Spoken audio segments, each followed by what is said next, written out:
Salut, alors dans cette vidéo, on va parler des traders et des robots traders.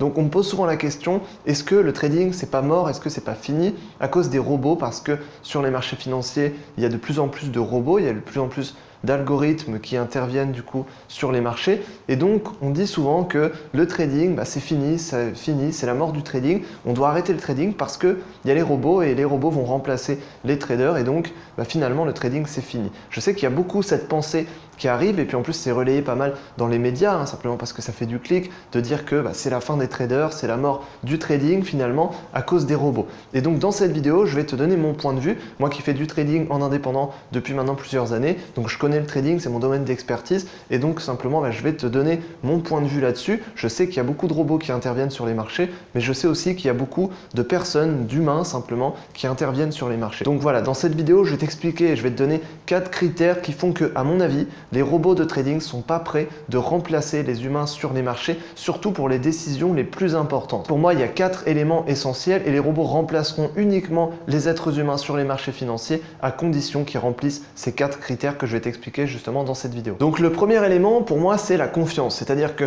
on a forcément la peur quand on se lance dans le trading, on a la peur d'être dépassé par les robots et puis c'est un peu une peur humaine finalement dans tous les domaines finalement de l'économie. On a souvent peur de se faire dépasser par les robots. Mais dans le trading, ce qu'il faut comprendre, c'est que la confiance, elle est dans les êtres humains. On a confiance en d'autres humains. Qui détient le capital? C'est des humains, c'est des entreprises qui sont dirigées par des humains. Donc c'est eux qui détiennent le capital et la confiance finalement, un humain va toujours faire plus confiance à un autre humain qu'à une machine. C'est comme ça, c'est logique, on fait tous plus confiance à un autre être humain qu'à une machine parce que la machine, on sait que forcément ça fonctionne, c'est linéaire, mais on sait aussi que si la machine se plante, elle va même pas être consciente qu'elle va se planter et donc la machine peut aussi faire des graves erreurs et la machine doit être bien réglée. Donc justement, les êtres humains font toujours plus confiance à d'autres êtres humains. Ça, c'est une loi psychologique fondamentale, c'est quelque chose de basique qu'on a en nous. Donc, on fait toujours plus confiance à un autre être humain. Et donc, simplement, le capital, c'est beaucoup plus facile d'aller chercher du capital quand tu es un être humain que quand tu es un robot, simplement. Donc, ça, c'est plutôt un élément en défaveur des robots, c'est-à-dire que un robot, on lui fait moins confiance parce que c'est un robot, parce que c'est pas un être humain, et donc il comprend moins les besoins justement de la personne qui apporte le capital, ses objectifs. Il va pas du tout comprendre ça, lui, il va juste appliquer à la lettre un plan qu'on lui a donné, mais du coup il ne va pas forcément chercher plus loin que ça, là où un être humain peut aller chercher plus loin. Donc on fait beaucoup moins confiance à un robot qu'à un être humain. Tant que les choses seront comme ça, qu'on fera toujours plus confiance à un être humain qu'à un robot, à mon avis, les êtres humains ont toujours une longueur d'avance en plus sur les robots, au moins au niveau de la confiance. Et la deuxième chose, à mon avis, c'est la communication. C'est-à-dire qu'il faut forcément communiquer, il faut savoir communiquer. On est entre êtres humains, donc on doit communiquer. Même si on fait du trading, si tu gères du capital, tu dois communiquer. Tu dois communiquer aux personnes qui ont ce capital, aux personnes peut-être pour communiquer tes objectifs, communiquer tes difficultés, peut-être faire partie d'un groupe de traders,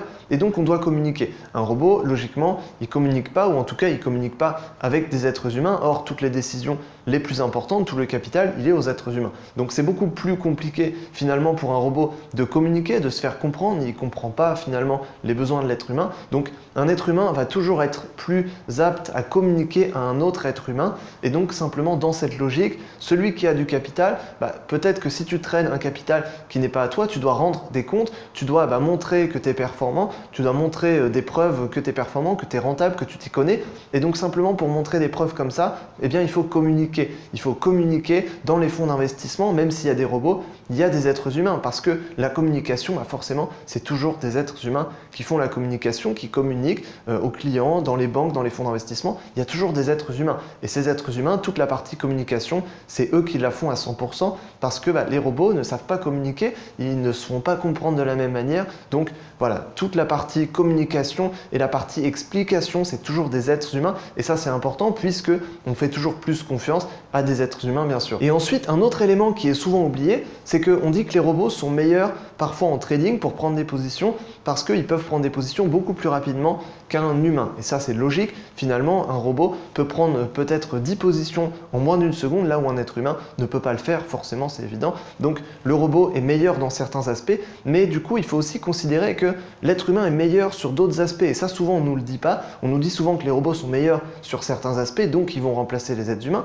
mais c'est pas forcément vrai, parce que les êtres humains, nous, on a des compétences que les robots ne peuvent pas faire. On sait faire des choses que les robots ne savent pas faire. Et c'est des choses qui parfois peuvent être assez poussées et peuvent être assez compliquées. Et donc ça, on sait le faire alors que les robots ne savent pas le faire. Par exemple, analyser les données fondamentales, analyser le contexte économique et le contexte fondamental d'un actif boursier. Ça, par exemple, je connais très peu de robots qui arrivent à faire une bonne analyse fondamentale d'un actif en prenant en compte le contexte économique, en prenant en compte la peur du marché, la peur des investisseurs, parce que la bourse, c'est beaucoup de la psychologie. Les cours de bourse représentent souvent simplement la psychologie des gens par rapport à un actif. Et ça, un robot ne peut pas le comprendre. Il n'y a qu'un être humain qui est capable de comprendre les données fondamentales, le contexte économique, la peur des gens finalement, la panique. Par exemple, parfois, le marché panique, un robot ne peut pas le comprendre et ne peut pas s'adapter à ça, alors qu'un être humain peut s'adapter, peut le comprendre et donc peut anticiper dans des moments où un robot peut-être va être complètement perdu, parce que nous, on est capable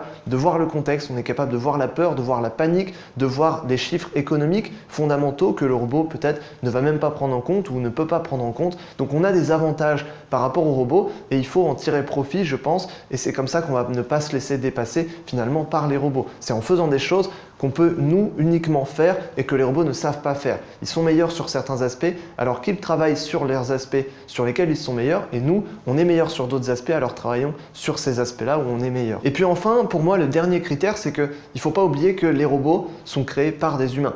Les robots sont créés par des humains pour des humains. Donc comment un robot pourrait prendre le contrôle finalement et pourrait dépasser les êtres humains alors qu'il est créé par un être humain pour un être humain. Donc c'est-à-dire que si on n'a plus le contrôle sur ce robot, personne n'en voudra et personne ne voudra l'utiliser et personne ne voudra le développer. Donc ça n'a plus aucun sens. Donc les robots sont bons sur certains aspects, il faut les utiliser et ça peut être parfois, il y a des très bons algorithmes en trading et en investissement en bourse qui sont très efficaces et qui génèrent des bonnes performances et des bons revenus. Mais par contre, les êtres humains sont bons aussi pour d'autres choses et il y a certains êtres humains qui sont bons pour créer des robots. Donc tous les robots sont créés par des humains. Ça, la plupart des robots sont créés par des humains, c'est évident, et ils sont créés surtout pour d'autres humains. Donc simplement, il ne faut pas oublier ça, et il ne faut pas oublier que même dans des fonds d'investissement, même dans des banques, même ceux qui travaillent avec des robots, il y a toujours beaucoup d'êtres humains, et parfois tout autant que dans d'autres fonds d'investissement. Pourquoi? Parce qu'il y a des personnes qui créent les robots, il y a des personnes qui maintiennent les robots à jour, il y a des personnes qui du coup vont consulter et vont répertorier toutes les erreurs des robots, vont répertorier les résultats des robots, vont essayer de les améliorer, trouver des pistes pour les améliorer. Toute la communication finalement est faite aussi par des êtres humains. Toute la gestion finalement d'un fonds d'investissement, toute la gestion du risque au niveau du trading est faite aussi par des êtres humains. Donc finalement le robot, il est là juste pour analyser, pour détecter les stratégies rapidement et pour passer des ordres de bourse rapidement. C'est tout. Donc voilà, l'être humain est meilleur dans certains aspects et il ne faut pas oublier que tous les robots sont créés par des humains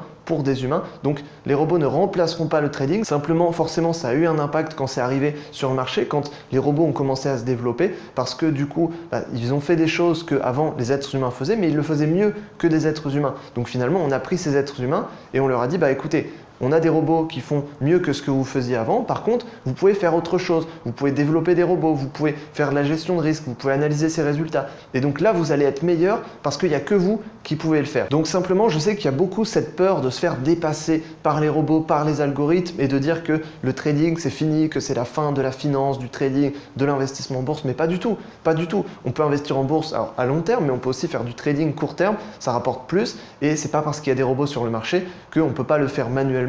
C'est complètement différent et je peux dire que ce qu'on fait manuellement, il n'y a pas beaucoup de robots qui sont capables de le faire exactement de la même manière que par exemple comme je trade manuellement, il n'y a pas beaucoup de robots qui sont capables de le faire simplement. Par contre, les robots ont leur style de trading à part entière et c'est très difficile pour un être humain de trader comme un robot. Donc chacun a son style de trading particulier et il ne faut pas mélanger. Et il n'y en a pas un, selon moi, qui dépasse un autre. Il y a beaucoup de robots sur le marché, il y en a aussi beaucoup qui ne fonctionnent pas, qui ne sont pas vraiment à jour, qui ont des problèmes. Il faut aussi garder conscience de ça, c'est-à-dire qu'il y a beaucoup de robots simplement qui ne fonctionnent pas, qui ne sont pas trop rentables ou alors sur lesquels il y a des erreurs ou il y a des baisses de performance. Alors qu'un être humain, c'est beaucoup plus facile de le mettre à jour finalement, de travailler parce qu'il suffit de lui apprendre quelque chose. Si quelqu'un commence à devenir moins bon à un moment donné, on peut facilement se rendre compte de pourquoi il est moins bon, qu'est-ce qui s'est passé dans sa vie. Voilà, on peut plus facilement communiquer, on peut plus facilement lui apprendre des choses et on peut plus facilement le faire se développer au niveau de ses compétences, là où un robot, ça va être plus technique, et plus complexe. Donc voilà, en tout cas,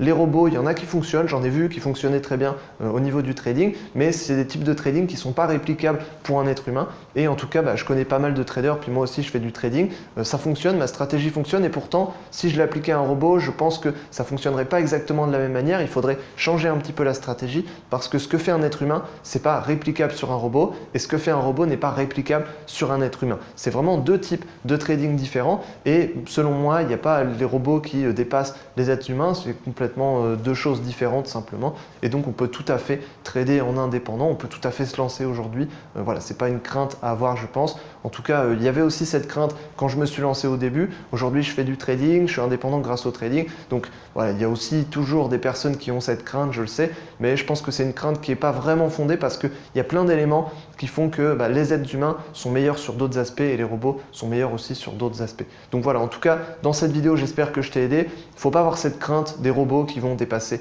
les êtres humains, à mon avis. En tout cas, dans ce domaine-là, voilà, je parle du domaine que je connais. Après, dans d'autres domaines, je ne sais pas, il faudrait étudier la chose, mais en tout cas, dans le domaine du trading, je ne pense pas que les robots vont dépasser de sitôt les êtres humains, en tout cas pas pour les décisions les plus importantes. Voilà, donc j'espère en tout cas que je t'ai aidé dans cette vidéo à mieux comprendre comment ça fonctionnait au niveau des robots sur les marchés et puis des êtres humains. Donc j'espère en tout cas que je t'ai aidé dans cette vidéo. Si tu veux en savoir plus sur le trading, pour savoir comment devenir indépendant grâce au trading, comment devenir un trader indépendant, j'ai créé une formation gratuite. Donc il y a 1 heure de conférence gratuite, le lien est dans la description. Tu peux accéder à cette conférence complète dans laquelle je t'explique comment je suis parti de zéro pour devenir trader indépendant et libre financièrement grâce à cette activité. Donc je t'explique tout ça, le lien est dans la description. Ça dure plus d'1 heure, c'est une formation gratuite. Donc n'hésite pas à aller voir ça, je pense que tu vas apprendre beaucoup de choses si ça t'intéresse et si tu veux aller plus loin justement dans les stratégies de trading. Donc voilà, en tout cas j'espère dans cette vidéo que je t'ai aidé. Tu peux t'abonner à la chaîne YouTube aussi, il y aura pas mal d'autres vidéos qui vont arriver sur ce sujet, enfin sur le trading et l'investissement en bourse. Donc j'espère en tout cas que je t'ai aidé et puis je te dis à la prochaine dans une autre vidéo. Salut!